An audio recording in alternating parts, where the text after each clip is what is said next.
पहले वीडियो में मैंने 12 टेंसेस को एक वीडियो में कवर किया था। आज मैं उन 12 टेंसेस में all 8 tenses into passive voice. Tenses तो 12 होते हैं लेकिन पैसिव वॉइस सिर्फ 8 टेंसेस के बनते हैं।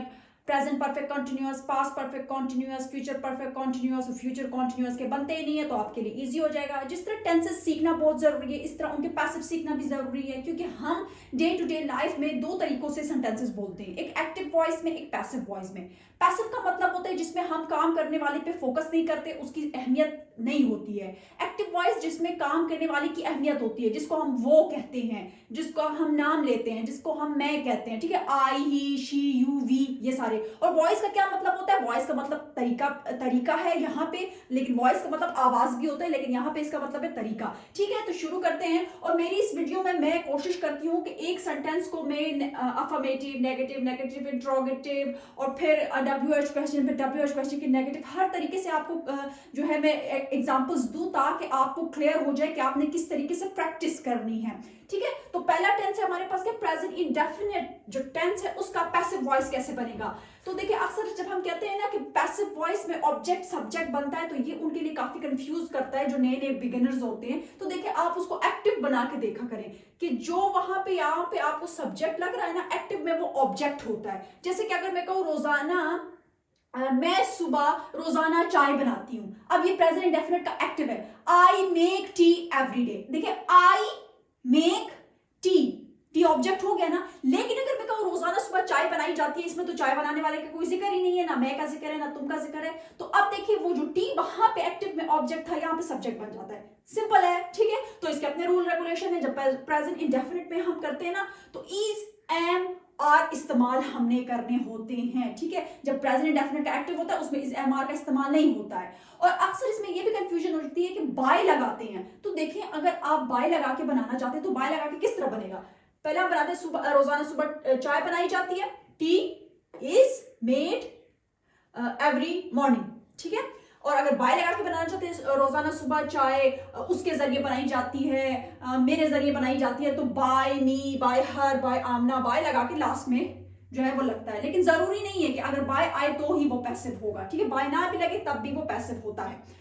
अब इसको जब नेगेटिव करते हैं तो रोजाना सुबह चाय नहीं बनाई जाती है, सिंपल आपने इसके बाद नॉट लगाना है, T is not made every day. और हाँ, थर्ड फॉर्म पैसिव में लगानी है, अफर्मेटिव, नेगेटिव, सब में। किसी और सेकंड या फोर्थ फॉर्म की झंझट में पढ़ना ही नहीं है, और आसान हो गया। क्या रोजाना सुबह चाय बनाई जाती है, उसी को जब हम इंट्रोगेटिव करते हैं तो is T made every morning. ठीक है, चाय कब बनाई जाती है?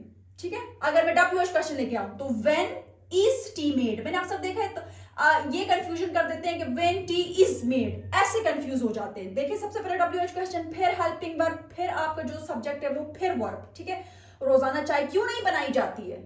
ठीक है, तो why is T not made every morning.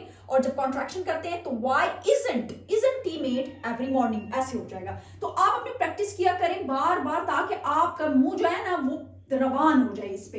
इसी सेंटेंसेस को आप प्रेजेंट कॉन्टिन्यूअस में कर सकते हैं, नहीं तो और सेंटेंसेस ले लें जैसे कि मैंने लिया हुआ है। अब हम करते हैं प्रेजेंट कॉन्टिन्यूअस को पैसिव में करते हैं। ठीक है, तो यहाँ पे भी इज, एम, आर आएगा, मगर बीइंग आएगा। देखिए, बीइंग के साथ ING लगने का मतलब ये है कि कोई काम जारी है। जैसे कि आपको कमरे में बुलाया जा रहा है, मुझे कमरे में बुलाया जा रहा है, उसे कमरे में बुलाया जा रहा है, लेकिन किसको, कौन बुला रहा है, उस सब्जेक्ट का जिक्र नहीं है।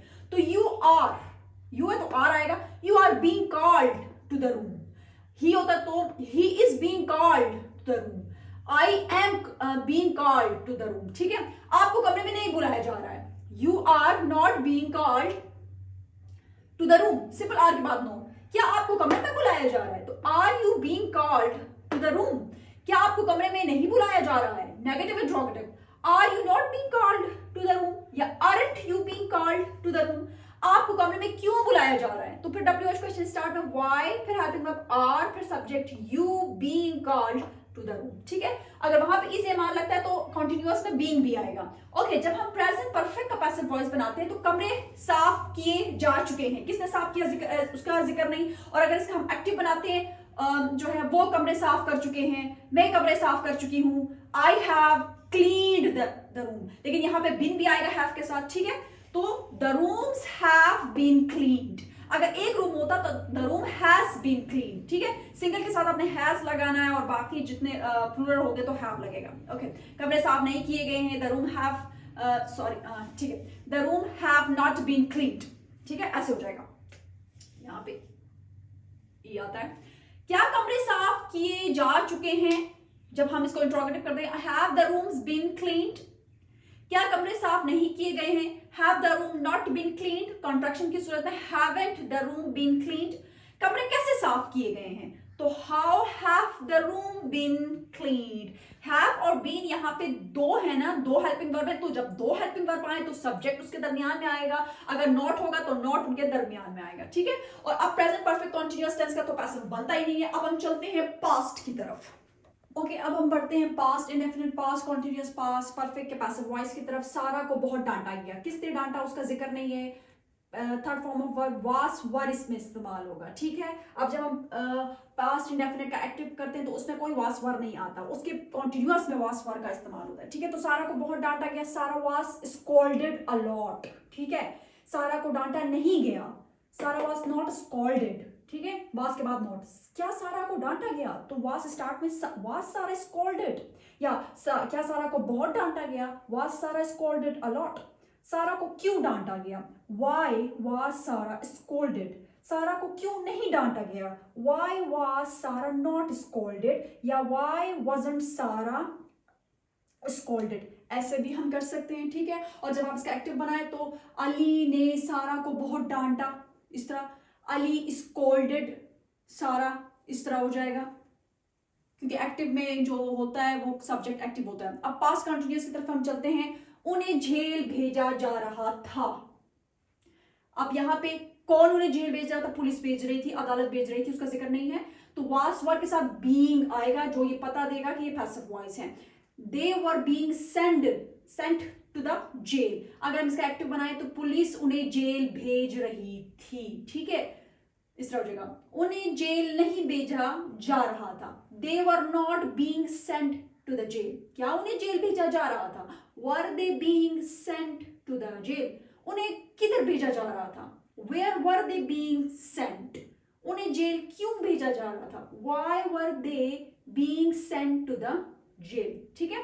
तो आपने इस तरह प्रैक्टिस करनी है, और ज्यादातर आप प्रैक्टिस क्वेश्चंस की किया करें, क्वेश्चंस पे नेगेटिव लेके आया करें, क्योंकि हम अपने डे टू डे लाइफ में ये क्वेश्चन से रिलेटेड जो है सेंटेंसेस बहुत बोलते हैं, और इन्हीं को जो है हम लोग इंग्लिश में ट्रांसलेट नहीं कर पा रहे होते हैं। ओके, पास्ट परफेक्ट की तरफ हम आए तो फैसला सुनाया जा चुका था, किसने सुनाया उसका जिक्र नहीं है। The decision had been announced, तो यहाँ पे अब हैड के साथ बीन आएगा। फैसला नहीं सुनाया गया था, तो the decision had not been announced. क्या फैसला सुनाया गया था, had the decision been announced.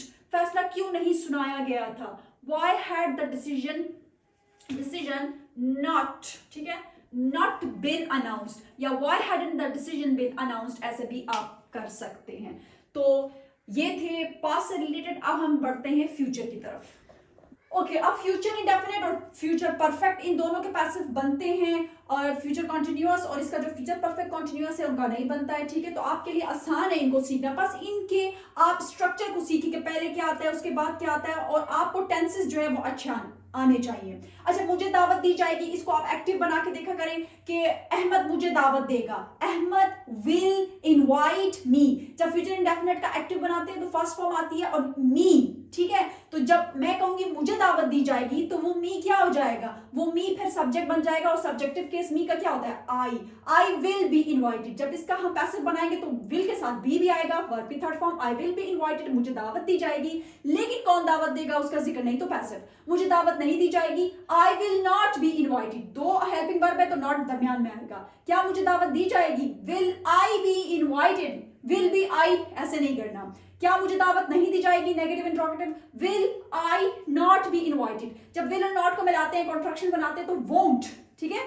Won't क्या होता है, ऐसे वोंट आई बी इनवाइटेड, मुझे दावत क्यों दी जाएगी, ठीक है। तो why will I be invited, मुझे दावत क्यों नहीं दी जाएगी। फिर इस तरह आप सेंटेंस बनाएं, why will I not be invited, या why won't I be invited, ठीक है। अब फ्यूचर परफेक्ट की तरफ बढ़ते हैं तो खाना पक चुका होगा, ठीक है।